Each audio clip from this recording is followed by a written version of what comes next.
So I watched the interview with Rockefeller CEO Dame Dash, and he did an interview with Shannon Sharp on his show.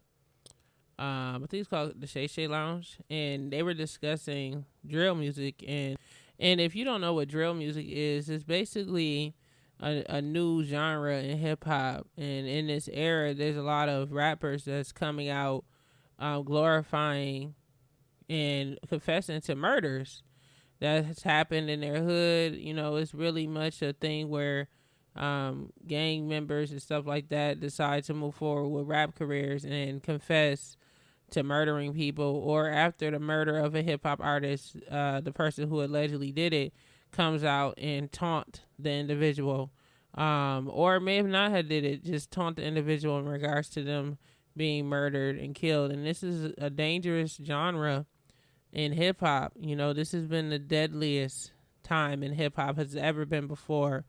And, you know, it's just, to me, it's very sad because a lot of these people that are being killed, they're teenagers, they're young, they're very young. They're not able to even see their 20s, you know. There's men being killed from the ages of their mid to late teens all the way up to the age of 36 right now, who's been murdered in like the past month, all because of this genre of drill music. Now, we have unfortunately buried several rappers. I mean, I went on YouTube. It was like last year sometime. I was chilling and I decided to go on YouTube, and I just was looking up like how many rappers have been murdered over the past year, in the years of 2020 and 2021. And I found one video that basically covered all of the young men who were murdered, or just hip hop artists in general, because there's female hip hop artists that have been shot and killed as well in the past year and a half.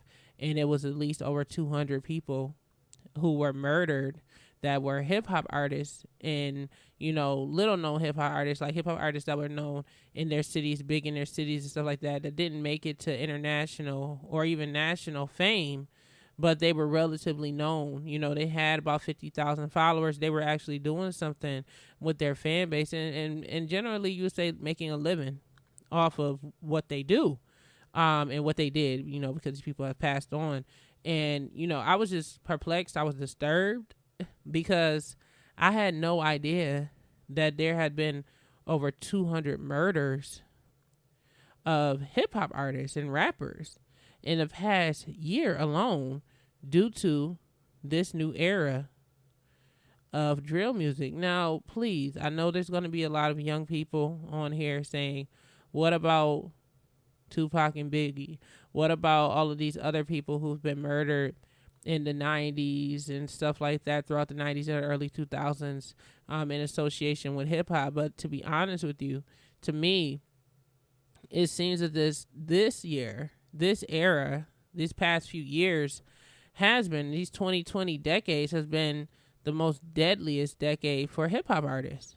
And it's just like, at this point, I don't understand why black men want to be rappers anymore. And I'm just being honest with you. I don't know why, you know, why is it even being glorified to have a career in hip hop anymore?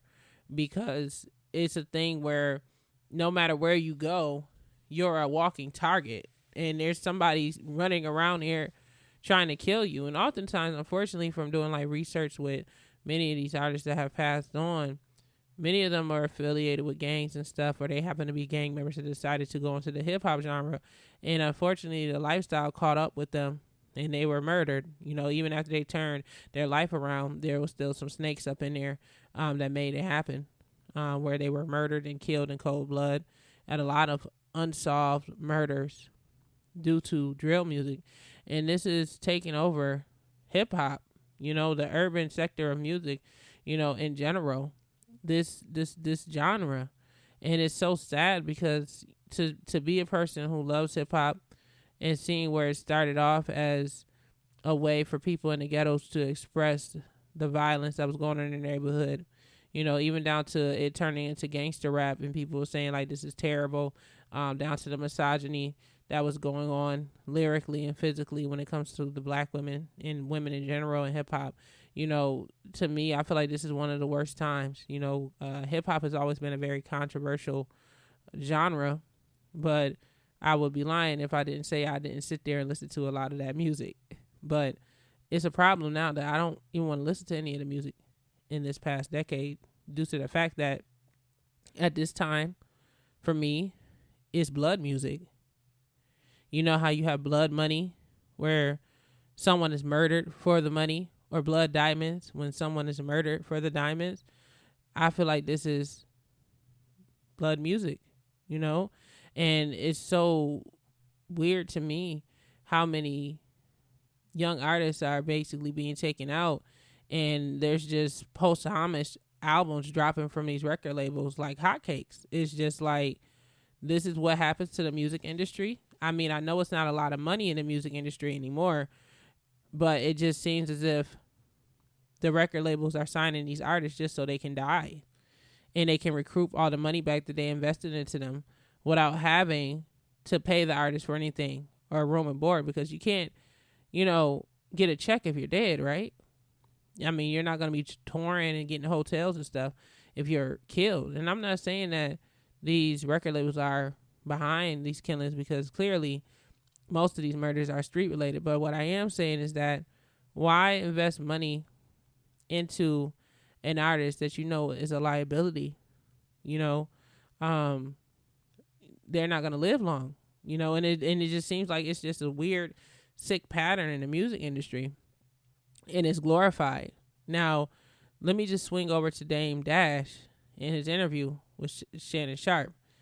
And he basically, verbatim just saying, he basically said that, you know, a lot of these murders is happening because it's popular, and it's what's going down the algorithm. And a lot of people is doing these things because they want attention. They want to be able to get famous off of these murders and stuff. And there's a ton of people that's, like I said before, they're going to mention Tupac, they're going to mention Biggie, Big L, all these other rappers from the past who've been murdered, and say, well, what about that? But you guys, really, if you just go Google it and you say how many rappers were murdered in the 1990s, whole decade, and then you Google how many rappers were murdered in the year of 2020, that would probably cover for more, or if not 10 times the amount of hip hop artists that were murdered back in the 90s with no social media. You know, we live in a decade where we're so desensitized that seeing somebody get shot in the head on camera is just like nothing to this generation, because we done seen it mistakenly so much. People have lost their damn minds, you know. And, you know, I'm going to read the quote from Dame Dash so you guys can understand and we can divulge deeper. But for him to say that, I feel like it's very real. You know, I feel like there is a ton of people in this generation of what is this generation? What generation is this? Because I'm a millennium, or I don't know whatever Z, X, Y, Z, whatever generation it is. But they're so comfortable with this behavior in this music genre, and everybody felt like, oh, mumble rap, it's not a bad thing. Look at all these people that's dropping dead because of drug use and murders, and y'all telling me, and now at this point we got hip hop artists trying to get legislation passed to make it illegal to convict these alleged murderers, rappers, of their crimes if they confess to their music. Like, how is this helping anybody? It's disgusting. So let me just read Dame Dash quote, and I'm going to divulge further into it. And make sure you guys hit that thumbs up button and share your comments about the subject below. If you guys agree that drill music is really a problem, you know, I feel like, you know, people are going to say, well, old heads, the older people back in the 90s and the late 80s when NWA was out, they were protesting against that. They were this, and this, but there wasn't a bunch of rappers being murdered at the rates that they are right now. You know, y'all gotta stop this. It's madness. You know, it's absolute madness. Let me just read this quote. So when asked about his stance on the new generation of rappers being murdered continuously on a daily basis, He said it's an algorithm that needs to be stopped. YouTube should stop paying when people put up beef. He argued, instead of people paying attention to a negative algorithm, they should pay attention to a positive one. If you like to look at trolling and beef and it pops up on your phone, the algorithms are what controls everything that's going on right now. It's a program. It's knowing how to trigger people, and it's profitable from our own dysfunction. So, he's basically saying that, like, this is a big problem.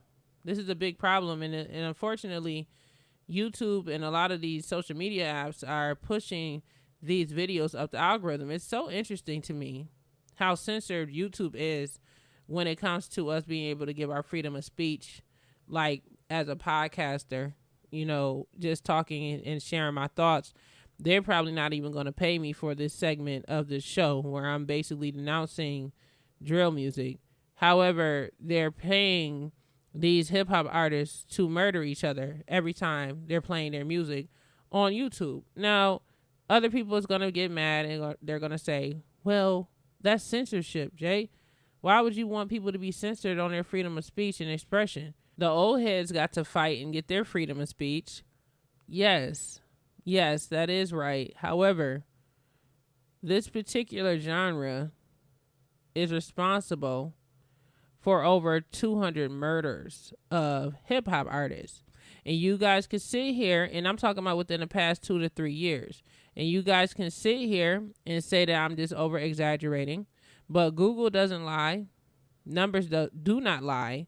And if you went on YouTube and looked up a video and studied the statistics and actually seeing the faces and the names of all of the young hip hop artists who have passed away before the age of 40 due to this genre, and the teenagers who are murdered in hip hop that were in the rap industry due to this genre of music of celebration of death, murder, and disaster, you'll understand my mindset. Now, also, I'm going to say this as well. There's a lot of people who saying, okay, well, I'm 30, mind you, so I'm still part of this generation still, right? But there's a lot of people who's probably in their early 20s that's saying, oh, she's old or whatever. She doesn't know what she's talking about. Well, 15 years ago, this was okay. It has never been this much of a bloodbath. Never.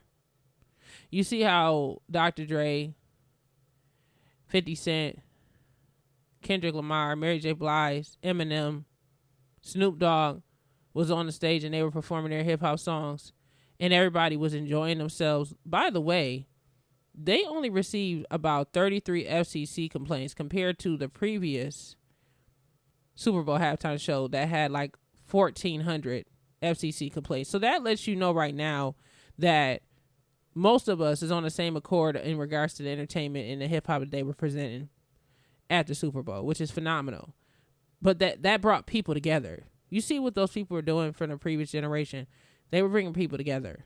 Their music brought people together to dance and celebrate and enjoy life. Is there records that, of course, celebrate violence and stuff like that? Yes. However, they actually dropped records that celebrated life. These new artists and drill music, hip hop artists is not doing that. They're snatching souls with their music. And what Dame Dash, what he said was right. And many people may come after him and say, well, how could you say that when you are the creator of Rockefeller Records? And some people say that, oh, this is gangster rap. But I don't recall Rockefeller Records ever being a label that celebrate the murder and death consistently on a timely basis and built their brand around murdering and killing their own people. That's just my personal perspective. Now, you guys can argue in the comment section and tell me whether I'm wrong. I don't care. I want to hear what you have to say. But it's not the same. It's really not the same. And it's so unfortunate because a lot of the times these hip-hop artists, they're literally gang members that just decided to rap, being funded by these gangs. And they don't know no better. You know, they just want to be famous, but is it worth not living to be famous? Because you really can't do anything once you're dead. What is the point? And I know a lot of these people living in the fast life, they have kids. You're never going to be able to see your kids grow up because you're deciding to go down this lifestyle. And no one is saying anything about it. You know, it bothers me. You know, but unfortunately, I had to accept the fact that at this point, when it comes to the violence in the black community, especially amongst the black men, it'll never be resolved. Because really, to me, I feel like it's inbred in their DNA to be this way. And how many times have we tried to come out and speak against this? You know, they don't want to hear it. And clearly they don't care. Because if you look up the murder statistics in the black community, with black men killing black men and now also killing black women, it's astronomically high. And they're also killing their children too. So, and it's being celebrated through drill music. So you tell me what you think about that. You know, me personally, I can't listen to it.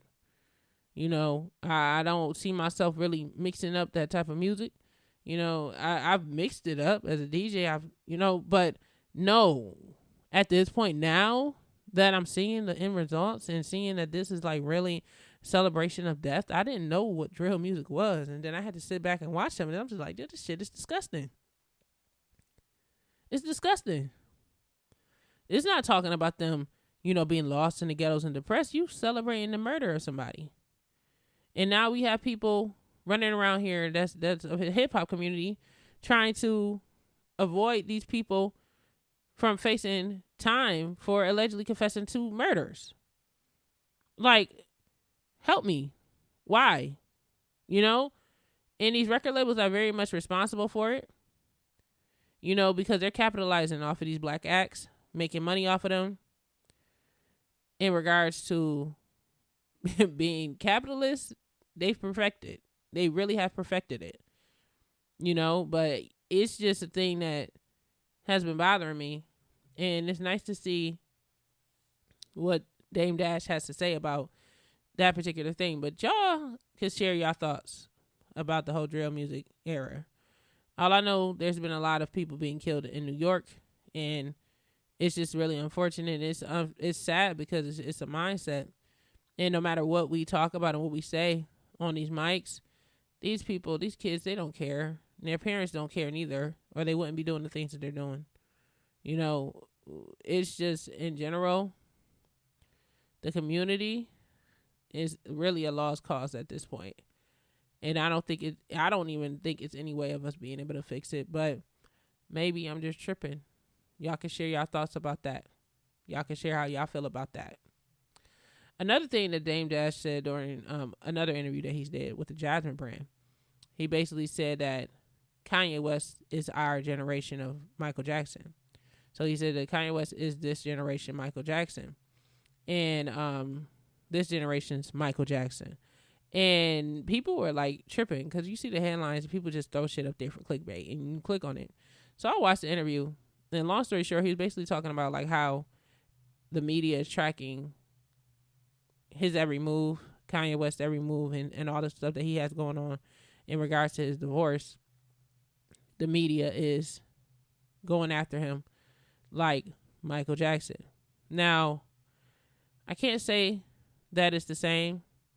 Can't say that I fully agree. Now, what I will say is that, is Kanye getting a lot of press? Is he uberly famous, similar to the likes of Michael Jackson in the press at this point? Yes. But the way that he's becoming famous due to the press is because he's trying to do that. Michael Jackson was not trying to do that. Michael Jackson became famous because of his actual gift and talent, and he's been in the industry since he was a baby, basically. So he literally lived in the industry, died in the industry. And that's just real. And a lot of the stuff that was going on with Michael Jackson was set up by other people around him trying to conspire against him. And I'm going to have to say allegedly, making up false stories about him. Like the story in regards to Michael Jackson allegedly touching kids and stuff. You know, I read the story about that, and I was just appalled that reportedly it was really just a blackmail situation because he reportedly, allegedly, didn't want to invest his money with this particular person, and they decided to try to conspire and say that he did something to their kid when he did not. That's a setup. That's not the same as Kanye West waking up every day, going on Instagram, and having a damn fit because Kim Kardashian wants a divorce due to him acting like a fool. Like, that's not the same. It's not the same. And, you know, marketing wise, Kanye West is a genius because he dropped his music independently and also sold technology all at once. He made $2.2 million, which is genius. He's making a lot of money. Michael Jackson made a lot of money in the music industry, more than what most people have, you know, as a singer. You know, so you could compare even incomes with the two in that. But when it comes to the media circus that is Kanye West, it is personally orchestrated on his behalf. Like, he made it happen to him purposely because of his actions.